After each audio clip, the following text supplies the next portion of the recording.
আসসালামু আলাইকুম। আমি এখন বানাবো খুবই মজার একটা খাওয়া। এটার নাম পটেটো ওয়েজেস, অথবা আমেরিকায় আমরা পটেটো লগ বলতাম। খুবই সুন্দর একটা জিনিস, অনেকটা ফ্রেঞ্চ ফ্রাই, কিন্তু ফ্রেঞ্চ ফ্রাই না আর কি, কিন্তু খাইতে দারুণ মজার, একটু স্পাইসি। তো এই জন্য আমার আলু লাগবে। তো আমি নর্মাল আলু নিয়ে নিছি, যে নর্মাল যে আমাদের দেশের আলুটা পাওয়া যায় সেটা। এটা একটু ভালো করে ধুয়ে নিতে হবে, কারণ এটা চোচা সহ এটাকে ভাজা হয়। যাই হোক, ঘষে মেজে একটু ধুয়ে নিলেই হয়ে যাবে, কোনো ময়লা না থাকে। এখন আলুটাকে আমি এইভাবে কাটবো। এই একটা আলু থেকে আমি 6 পিস করব। কাটলাম, কেটে এখান থেকে একটু বাঁকা করে আমার ধরতে হবে, তিন ভাগ করবো, 1 2 3। তো 1/3 আমি কেটে নিই এখান থেকে। কেটে তারপর এর মাঝে যেখানে আছে এখান থেকে এটাকে আবার কেটে ফেললাম। এইভাবে প্রত্যেকটা আলুকে আমি 3 টুকরা করে নিব। আর এটা কাটার পরপরই আমি একটা বাটিতে পানি রেখে তার মধ্যে আলুগুলাকে দিয়ে দিব। এই যে দেখেন, আমি অলরেডি বাকিগুলাকে কেটে ভিজায় রাখছি। এটা পানির মধ্যে কিছুক্ষণ থাকলে পানিটা ঘোলা হয়ে যাবে, মানে আলুর যে স্টার্চ আছে স্টার্চটা যাতে বের হয়ে যায় আর কি। অন্তত 10-15 মিনিট আমি পানির মধ্যে ভেবে ভিজায় রাখবো, আলুটার থেকে যে স্টার্চগুলো বের হয়ে যায়। পানিটা এখন একটু ঘোলা আছে, কিন্তু এর পরের বার আমি যখন ধুবো পানিটা যাতে পরিষ্কার বের হয়। 2-3 বার ধোয়ার দরকার নাই, এত পানির বিলাসিতা করে লাভ নাই, দেশে এমনি পানির অভাব। তো আমি 1-2 বারের মধ্যে শেষ করার চেষ্টা করব। এটা বেশিক্ষণ রেখে দিলেই আর কোনো কিছু করার দরকার হয় না, তাহলে 2 বারে বেশি ধোয়া লাগবে না। এখন আমি একটা প্যানে পানি নিয়ে নিছি যথেষ্ট পরিমাণে। এর মধ্যে আমি লবণ দিব স্বাদ মতো, হালকা একটু নুন তাহলেই হবে, আর একটু লাগবে।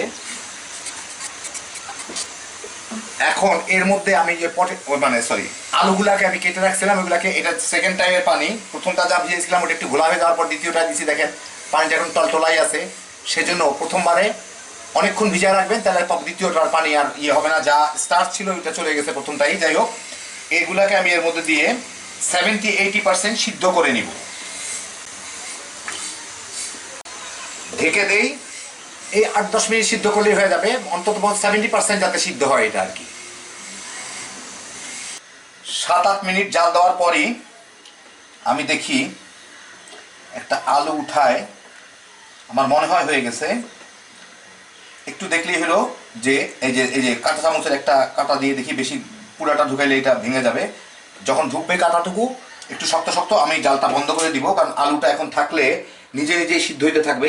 এখনই আমি এটার পানি ছেঁকে, পানিগুলা ফেলে এটাকে আমি শুকাইতে দিব কোনো একটা কিছুর উপরে, যাতে আলুগুলা শুকায় যায় একদম। পানিগুলা ফেলে এটাকে শুকাই নেব আমি। এখন আমি এর ব্যাটারটা তৈরি করব, মানে যেটার মধ্যে ডুবায় ভাজবো সেই জিনিসটা তৈরি করবো। তো এখানে আমি নিচ্ছি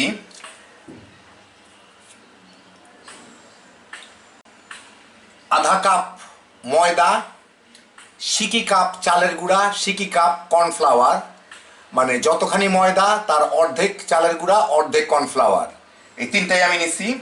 নিয়ে এর সাথে আমি মিলাবো 1 চিমটি অরেগানো। আমার কাছে অরেগানো আছে দেখে মিলাইলাম, না মিলাইলেও কোনো ক্ষতি নাই। আধা চা চামচের মতো রসুনের গুঁড়া।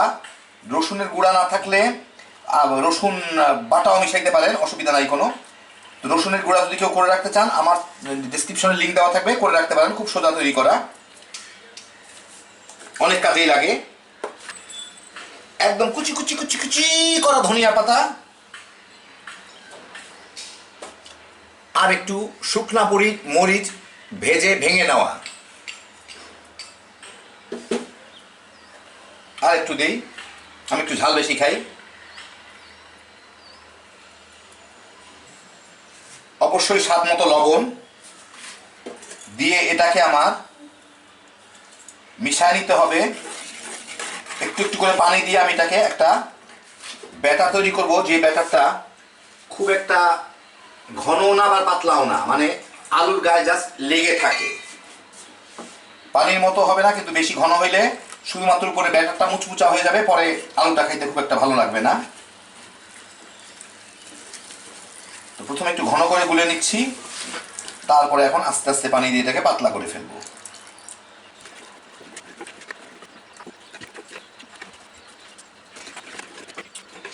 হইল আমার ব্যাটার।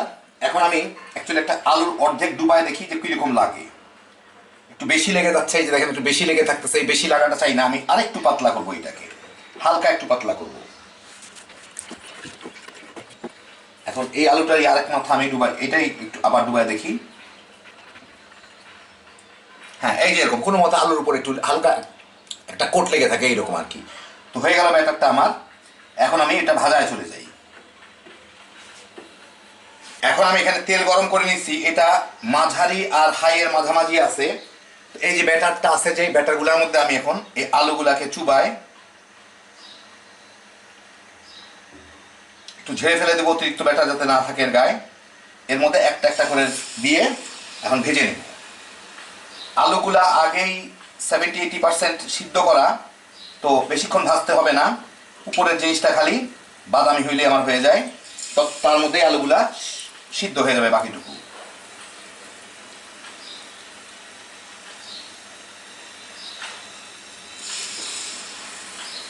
বাই দ্য ওয়ে, আলুগুলাকে আমি দেখাই। এই যে দেখেন আলুগুলা শুকায় এই অবস্থা আছে, গায়ে যাতে পানি না থাকে।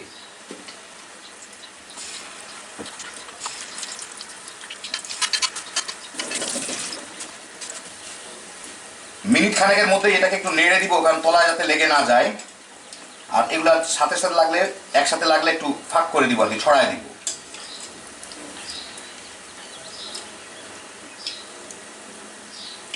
বাইরে যখন ভাজে ওরা একটা বাস্কেটের মধ্যে ভাজে, তা আমাদের যেহেতু বাস্কেট নাই, বাস্কেটে ভাজলে ওটা তলে লাগে না, একদম তল পর্যন্ত যায় না।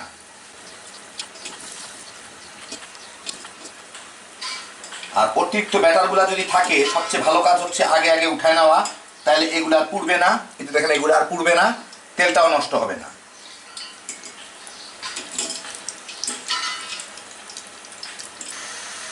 কিছুক্ষণ পরে এগুলা উপরে উঠে আসবে, তার মানে এটা প্রায় হয়ে যাচ্ছে আর কি। কয়েক মিনিটের মধ্যে এটা হয়ে যাবে, 2-3 মিনিটের মধ্যেই। প্রায় 7-8 মিনিট ভেজে আমি এগুলোকে উঠায় ফেলবো পছন্দ মতো বাদামি হইলে। এই যে দেখেন এগুলো এই টাইপের বাদামি হয়, এর বেশি হয় না। যাই হোক, এখন বাকিগুলো এইভাবে ভেজে নিব। আর গায়ে দেখতে পারতেছেন সব হাড়গুলো আমার, যা যা আমি মশলা দিচ্ছি সমস্তগুলো গায়ের মধ্যে সুন্দরভাবে লাগানো আছে। যাই হোক, বাকিগুলোকে আমি ভেজে নিই।